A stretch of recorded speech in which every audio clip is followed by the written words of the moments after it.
Have you ever paused and wondered, am I actually doing okay financially? It's a question many of us ask, often feeling unsure despite working hard every day.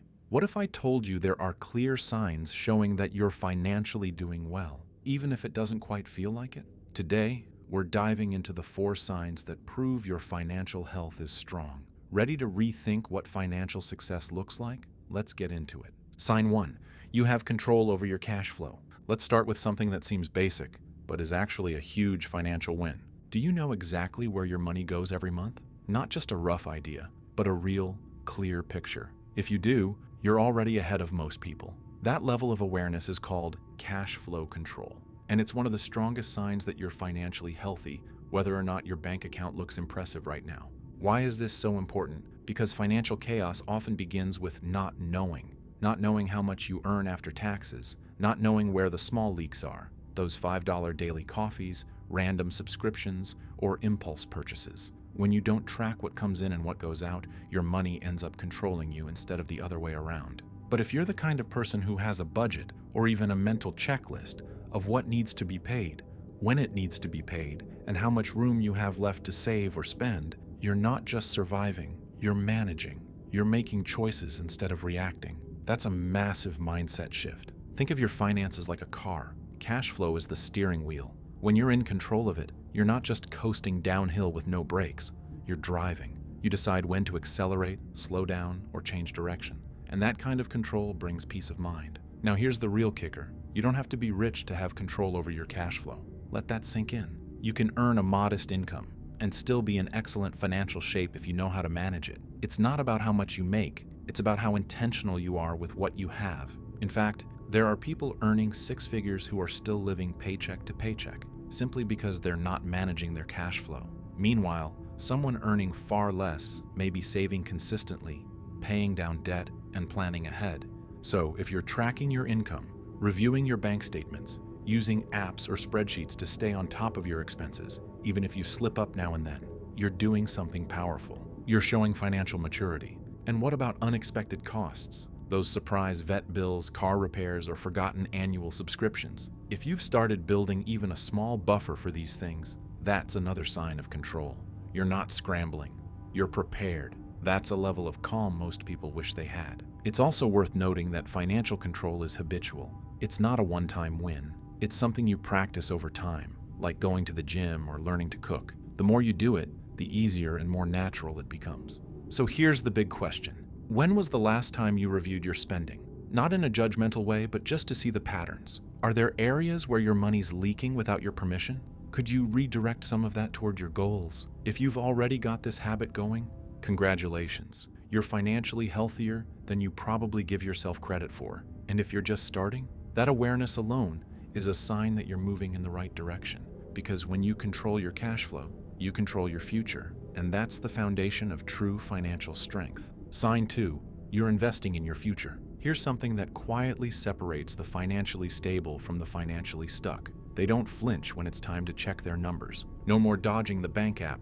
No more avoiding credit card statements. No more pretending the student loan doesn't exist. If you can log into your accounts without anxiety, if you can look at your debt, your savings, your expenses, and just face them, that's a sign of real financial maturity. It might not sound dramatic, but it's one of the most powerful habits you can build. Why? Because the numbers don't lie, but they also don't yell. They don't shame you. They're just data. And the moment you stop avoiding them, they become a tool instead of a threat. Let's be honest. Most people are scared of their own finances. They'd rather not know. It feels easier to live in denial and hope for the best than to sit down and stare at the reality of a drained account or growing credit card balance. But when you're financially healthy, or on your way there, you want to know the truth. You'd rather feel uncomfortable for 5 minutes while you face the facts than suffer for 5 years because you ignored them. Looking at your numbers regularly, weekly, monthly, whatever rhythm works, doesn't mean you're obsessed with money. It means you're aware.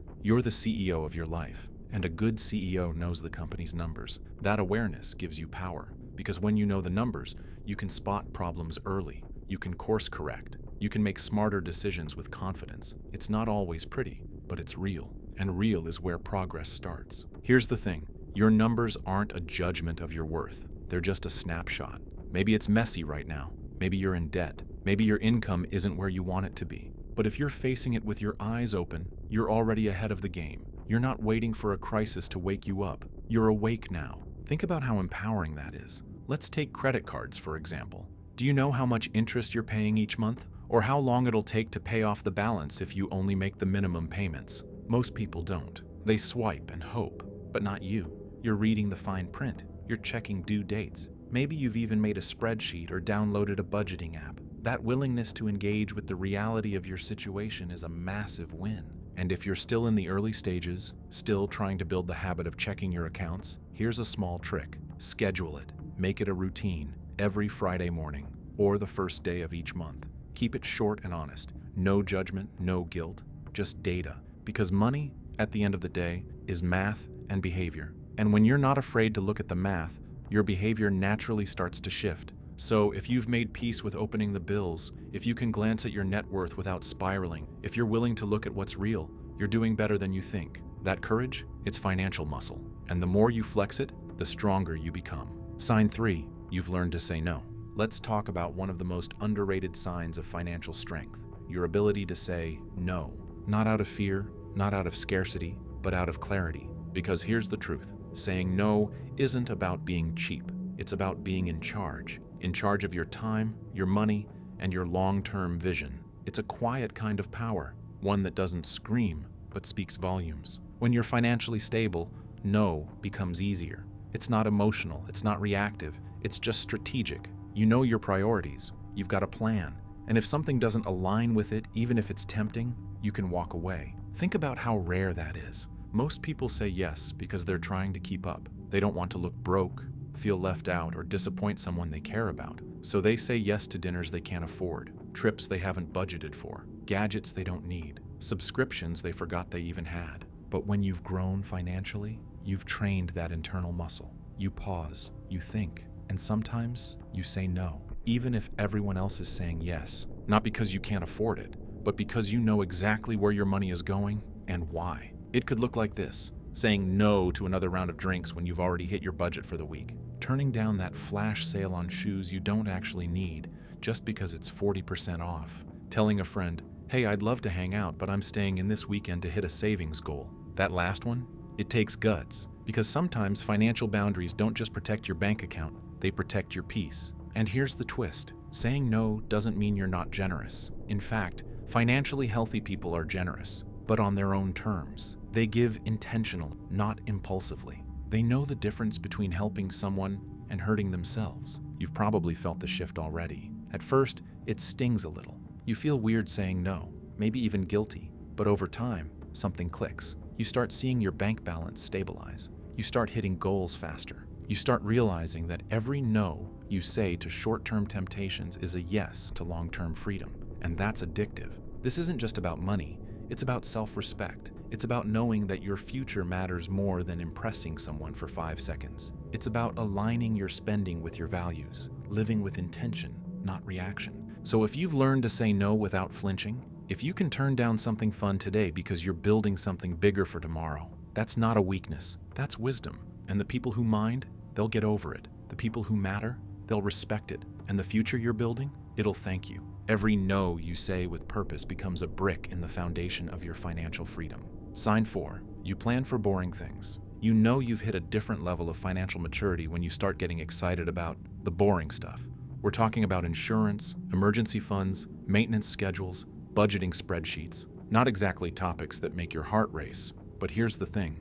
Wealthy people don't just build castles. They dig moats. They protect what they've built. And that means planning for things no one claps for. You don't wait for your car to break down. You've already set aside money for repairs. You don't scramble during tax season. You've got folders, receipts, maybe even a CPA on speed dial. You don't get surprised by medical bills, vet visits, or a broken laptop, because even if life throws curveballs, your financial plan is wearing a chest protector. This is where quiet confidence comes from. Because when you plan for the boring stuff, you remove panic from the equation. Emergencies stop being disasters and start being inconveniences. That kind of peace, you can't buy it with a credit card. It's why wealthy people love predictability. They automate savings. They run numbers. They pay attention to interest rates, warranties, deductibles. They don't roll the dice on, I hope this doesn't break. They assume it will, and they're ready when it does. Now, to some people, this looks neurotic, overcautious, maybe even controlling. But if you've ever been hit with a surprise $1,200 expense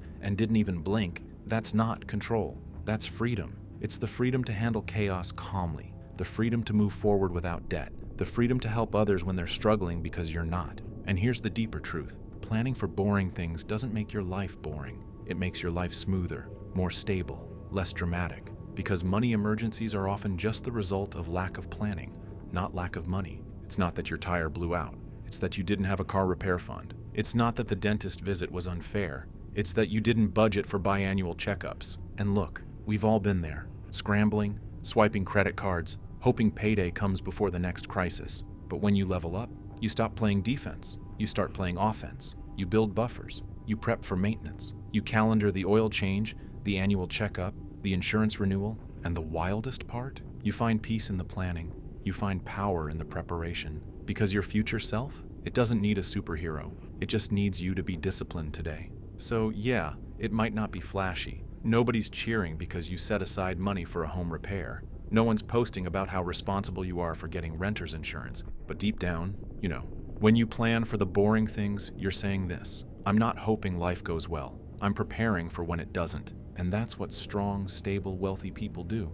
Want to keep moving forward? Try tracking your cash flow diligently this month. Start or increase your investments by a tiny percentage. Review your debt strategy, or pick up one new financial tip a week. Small steps compound into big results. Remember, financial health isn't always about flashy wealth or flash sales. It's about sustainable habits and mindful progress. If you found these insights helpful, don't forget to like and subscribe for more deep dives into mastering your money mindset and finances. Your financial journey deserves attention, and I'm here to help you navigate it. Thanks for watching.